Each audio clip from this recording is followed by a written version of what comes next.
فانی ہے، وقتی ہے، ختم ہونے والے ہیں۔ جتنے ہم یہاں بیٹھے ہوئے ہیں کسی کو پتہ نہیں کہ آخری سال کس کا ہے۔ یہی 2 مہینے، یہ آخری سال کس کا ہے کسی کو بھی پتہ نہیں۔ آخری مہینہ کس کا ہے، بلکہ آخری سانس کس کی ہے اس کا بھی پتہ نہیں ہے۔ اتنی عارضی دنیا ہے، فانی دنیا ہے، ختم ہونے والی۔ اس دنیا کی عزت بھی عارضی ہے، آج عزت کی چوٹی میں ہے، کل ذلت کے گڑھے میں پڑا رہتا ہے۔ اس دنیا کی کامیابی بھی عارضی ہے، اس دنیا کی صحت بھی عارضی ہے۔ آج صحت والا ہے، تکڑا ہے، کل چرپائی سے اٹھ نہیں سکتا۔ آج جوان ہے، کل بوڑھا ہے۔ آج زندہ ہے، کل قبر میں پڑا ہوا ہے۔ یہ دنیا بھی عارضی اور دنیا کے حالات بھی عارضی، یہ ساتوں زمین آسمان بھی عارضی۔ ایک دن آئے گا کہ زمین بھی ختم کی جائے گی، آسمان ٹکڑے ٹکڑے ہو کر گر پڑے گا، پہاڑ روئی کے گالوں کی طرح ہوا پہ اڑ جائیں گے، سارے فرشتے وہ بھی ختم کی جائیں گے۔ جبرائیل علیہ السلام کو بھی موت آئے گی، اسرافیل علیہ السلام، میکائیل علیہ السلام، حتیٰ اسرائیل علیہ السلام جو ساری انسانیت کی روح نکالتے ہیں ان کو بھی موت آ جائے گی۔ تو یہ دنیا عارضی ہے، فانی ہے، ختم ہونے والی ہے۔ دنیا کو اللہ نے بنایا بعد میں اور ختم ہونے کا فیصلہ کیا پہلے، اور دنیا کو قیمتی نہیں بنایا، آخرت کی تیاری کے لیے ہے۔ یہ دنیا رہنے کی جگہ نہیں ہے، یہ تو ہم دھوکے میں ہیں، یہ تو آخرت کی تیاری کے لیے اللہ نے ہمیں بھیجا ہے۔ وہ نہ ختم والی زندگی ہے، نہ ایک 100 سالہ زندگی ہے، نہ 1000 سال ہے، نہ کروڑ ہے، نہ ارب ہے، نہ کرب ہے۔ وہ زندگی ختم نہیں ہوگی، اس کی تیاری کے لیے اللہ نے یہ وقت ہمیں دیا ہے۔ اور ماں فرشتہ آئے گا اور سب کے درمیان بیچ میں کھڑا ہو کر ایک مینڈے کی شکل میں جانور لے کر آئے گا، اس کو ذبح کر دے گا اور اعلان کرے گا کہ کان کھول کر سن لو، آج موت کو موت آ گئی، آج کے بعد موت نہیں ہوگی۔ ایمان والے کا مقصود آخرت ہی ہوتا ہے، دنیا نہیں ہوتی۔ وہ دنیا کی نقشوں میں نہیں پڑتا، روحان گڑی ان کو آخرت نظر آتی ہے۔ ہمارے بھائی جاتے ہیں نا محنت مزدوری کے لیے باہر ملکوں میں، جاتے کہ نہیں جاتے؟ وہ نہ گرمی کو دیکھتا ہے نہ سردی کو دیکھتا ہے، محنت کرتا ہے، مزدوری کرتا ہے۔ تو ایک ساتھیوں نے کہا کہ سخت گرمی ہے، یہ تھوڑا تو آرام بھی کر لیا کرو۔ انہوں نے جواب دیا کہ میں آرام کیسے کروں، جس ویزے پر میں آیا ہوں وہ قرض لے کر آیا ہوں، اور میرے اتنے بیٹے ہیں ان کی شادی نہیں ہوئی، اور جس گھر میں رہتا ہوں وہ کرایہ کا مکان ہے، میرا گھر بھی نہیں ہے۔ میں تم بتاؤ میں اس کا آرام کیسے کروں؟ میں تو مزدوری کے لیے آؤں، محنت کے لیے آؤں، یہاں کما کے وہاں بیچنا ہے، وہاں بڑی بڑی ضرورتیں ہیں۔ اس طرح کی کامل ایمان والا یہاں کھاتا بھی ہے، پیتا بھی ہے، تجارت بھی کرتا ہے، سب کچھ، لیکن اس کی نظر کمائی یہی کر رہا، ان کے سامنے ہے کہ قبر میں بہت بڑے بڑے مسئلے ہیں۔ قبر کا مسئلہ بہت بڑا مسئلہ ہے، جب سے دنیا بنی آج تک جتنے لوگ گئے ہیں اس کو زندگی گزار رہا ہے، یہ جنت کا باغ ہے یا دوزخ کا گڑھا ہے؟ من ربو کا، ماں دینوں کا، من نبیوں کا. اب ایک ایک سوال ایسا ہے کہ ساری زندگی بھی گزر جائے اور حضرت اچھا ہو جائے. تو کامل ایمان والا کے سامنے آخرت ہی ہوتی ہے. ہر اس عمل کو کرتا ہے جس سے آخرت بنتی ہے، چاہے اس میں جان بھی چلی جائے. وہ ہر اس عمل سے بچنا چاہتا ہے جس سے آخرت بگڑتی ہے. تو قبر کا مسئلہ ہے، بہت بڑا مرحلہ ہے. منکر نکیر کے ساتھ سامنا ہوگا. اور ایک دن اللہ نے مقرر کیا ہے 50,000 سال کا ایک دن ہوگا قیامت کا. تو ایمان والے کے سامنے وہ دن ہوتا ہے، ایک ایک ذرے کا حساب اللہ مجھ سے لے گا، اور بیچ میں کوئی ترجمان نہیں ہوگا. اللہ خود حساب لینے والے ہوں گے. ابھی ہم سنتے ہیں، کہتے ہیں، لیکن یہ ایمان کے ساتھ تعلق ہے. ہم سب کہتے ہیں کہ دنیا فانی ہے، ہم نے جانا ہے، لیکن دنیا فانی ہے، آخرت باقی ہے. اس کو سمجھ میں وہ بقدر ایمان. جتنا ایمان ہوگا وہ آخرت کی تیاری میں لگا رہے گا. 1,24,000 انبیاء علیہ السلام دنیا میں تشریف لائے. کسی نبی کو اللہ نے دنیا کی محنت کے لیے نہیں بھیجا. ایک نبی ایسا نہیں کہ اللہ نے دنیا کی محنت کے لیے بھیجا، آخرت کی محنت کے لیے. نبیوں کی محنت میں بنیادی چیزیں 3 باتیں ہیں. یقین کی محنت سب سے پہلے، اعمال کی محنت، آخرت کی محنت. اور یہ رسمی باتیں نہیں ہیں، یہ مرحلے آنے والے ہیں. تو انبیاء علیہ السلام نے دنیا میں آ کر جتنے بھی دنیا میں اشیاء ہے اور جتنے احوال ہے اس کی نفی کرنے وہ خالق کی اس بات کے لیے تشریف لائے. اور یہ بات سمجھاتے رہے اپنی قوموں کو کہ اے لوگو، اللہ کا سارا غیر، جو کچھ ہے اللہ کے سوا، یہ سب غیر ہے، سب مخلوق ہے. ان میں ایک ذرا بھی پوری کائنات میں ایسا نہیں ہے جس کا وجود اپنا ذاتی ہو. اللہ ہی نے وجود عطا فرمایا بغیر کسی وجود کے. انبیاء علیہ السلام فرماتے تھے کہ اللہ کا سارا غیر اللہ کے ارادے کے بغیر یہ کچھ بھی نہیں کر سکتا.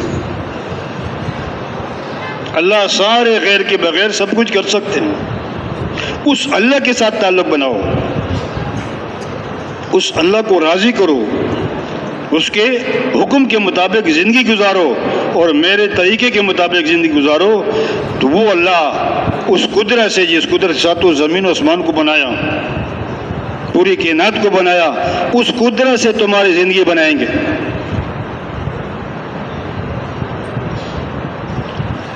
اور قوموں کو، امت کو زندگی بننا نظر آتا تھا کہ ہمیں بھی ایسا، ہم سب ایسے ہی ہے کہ ملک ہے، مال ہے، چیزیں ہے، تجارت کا نقشہ ہے، وزارت کا نقشہ ہے. ہمارے سامنے بھی مفہوم کامیابی کا تو یہ کسی پاس مال زیادہ ہو، چیزیں زیادہ ہو، اسباب زیادہ ہو تو سمجھتے ہیں کہ یہ کامیاب ہے. یہ کامیابی کا دھوکہ ہے. یہ الگ بات ہے، اس کو ہمیں نہیں سمجھتے. اللہ رب العزت کریم ذات ہے. انسان کے جسم کے باہر کامیابی کا تصور بھی نہیں ہے. کامیابی اندر ہے، باہر نقشوں کے ساتھ کوئی تعلق نہیں ہے. اگر مال کے ساتھ تعلق ہوتا تو جتنے غریب ہے تو سب ناکام چلے گئے. پھر تو غریب ناکام ہے. ہمارا سرمایہ مال نہیں ہے، ہمارا سرمایہ اعمال ہے. مالدار ہر ایک نہیں بن سکتا، اعمال والا ہر ایک بن سکتا ہے. تو کامیابی اللہ ہی کے ہاتھ میں ہے. اللہ کے سوا کہیں سے بھی کامیابی نہیں ملے گی. خزانے اللہ ہی کے پاس ہے. اور کامیابی کے آنے کا راستہ ایک ہی ہے، وہ اللہ کا کامل دین ہے، احکامات والی زندگی ہے، اللہ کی مرضی والی زندگی ہے. نبی علیہ الصلوۃ والسلام کے مبارک طریقے پر چلنا یہ سیدھا جنت کا راستہ ہے، باقی سارے راستے ہلاکت کے ہیں، تباہی کے ہیں۔ اس کا یقین دل کے اندر آ جائے تو کامیابی اللہ ہی سے ملتی ہے، دین کے راستے سے آتی ہے اور کوئی راستہ نہیں ہے۔ تو سب سے پہلے محنت صحیح ہوگی، محنت صحیح ہوگی تو اس سے یقین ٹھیک ہوگا۔ اگر محنت غلط ہو یقین صحیح ہو کبھی نہیں ہو سکتا۔ محنت ملک کی ہے، مال کی ہے، حکومت کی ہے، چیزوں 24 گھنٹے ملک کی محنت ہو رہی ہے، مال کی محنت ہو رہی ہے۔ جب مال کا یقین آئے گا تو مال کمانے والا جہاں سے بھی مال آ جائے، اللہ راضی ہے یا ناراض، اس کو پرواہ نہیں ہوگی، کیونکہ یقین یہ ہے کہ میری زندگی مال سے بنتی ہے، ملک سے بنتی ہے، چیزوں سے بنتی ہے، تو پھر وہ اللہ کے حکم کا پرواہ نہیں کرے گا۔ لیکن جب یقین آ جائے تو نفع قربان کرنا آ جائے تو نفع قربان کر سکے گا، نقصان برداشت کر سکے گا، اللہ کے حکم کو نہیں توڑے گا، وہ کبھی جھوٹ نہیں بول سکتا۔ حدیث کا مفہوم نے 3 علامتیں ہوگی، 3 وہ پکا منافق ہے۔ یہ علامت منافقی ہے، اور منافق سب سے نچلے درجے میں ہوگا جہنم میں، اللہ ہم سب کی حفاظت فرما دے۔ اور سب سے پہلی علامت کیا ہے کہ وہ جھوٹ بولے گا۔ کیا کرے گا؟ وہ جھوٹ بولے گا۔ ابھی ایمان والا سب کچھ چلا جائے جان بھی چلے، وہ جھوٹ نہیں بول سکتا، کیونکہ اندر جو ایمان ہے وہ کہتے یہ ہلاکت ہے۔ اللہ کے نبی نے فرمایا کہ جھوٹ بولنے میں ہلاکت ہے، سچ بولنے میں نجات ہے۔ معاملہ آ گیا، لاکھوں روپے کا معاملہ ہے اور ایک جھوٹ ہے تو کون جمے گا؟ اس لیے انبیاء علیہ السلام کی مبارک محنت میں سب سے پہلے ایمان کی محنت ہے۔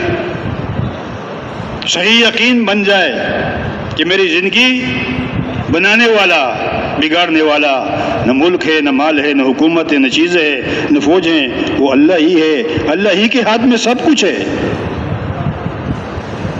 انبیاء علیہ السلام یہی بات فرماتے تھے، اللہ کے ارادے کا نام موجود ہے، کرنے میں کچھ کرنے کی ضرورت نہیں ہے۔ اللہ نے ارادہ فرمایا تو ساتوں زمین بن گئی، بغیر زمین کے زمین کو اللہ نے وجود عطا فرمایا۔ اللہ نے ارادہ فرمایا ساتوں آسمان کھڑے ہو گئے۔ اللہ رب العزت کی بڑی نشانیوں میں سے یہ 4 بڑی بڑی نشانیاں، ایک زمین ہے، ایک آسمان ہے، دن ہے اور رات ہے۔ اب یہ دن کہاں چلی جائے گی؟ پوری کائنات پہ کالی چادر بچھا دے گی، یہ کہاں سے آئے گی کہ اندھیری رات؟ اللہ کی قدرت ہے۔ تو انبیاء علیہ السلام اللہ کی غیبی نظام سے متاثر کرتے تھے۔ نبیوں کا سب سے زیادہ قوت اور طاقت اس پہ خرچ ہوتا تھا۔ اس لیے دعوت، مبارک محنت، تبلیغ کی محنت، نبیوں کی محنت، یہ یقینوں کی تبدیلی کی محنت ہے۔ خالی پھرنا نہیں ہے، چلا مقصود نہیں ہے، 4 مہینے مقصود نہیں ہے، سال مقصود نہیں ہے۔ سب سے پہلی بات غلط یقین نکل جائے کہ میری زندگی بنانے والا اللہ ہے، یہ یقین آ جائے، اور یہ آئے گا کلمے کی دعوت سے۔ اس کے ذریعے کیا ہے؟ سب سے پہلے کلمے کی دعوت ہے، اللہ کی عظمت کو، بڑائی کو، کبریائی کو روزانہ بولنا ہے، یہ ہمارا سبق ہے۔ اس سبق کو پکا کرنا ہے، دل کے اندر اتر جائے یہ بات۔ ابھی ہم بات کر رہے ہیں، وہ سن رہے ہیں، یہ زبانی یقین ہے، اس کی حقیقت اندر آ جائے، ہمیں زندگی کا بننا حکموں میں نظر آ جائے۔ یہ جتنی ہے یہ ہماری حقیقت میں ہمارے اسباب نہیں ہے، حکم پورا کیا ایمان والے، اس کو یقین ہے کہ میری دنیا آخرت دونوں بن گئی۔ ایمان والے کا حکم پہ سب کچھ ملے گا،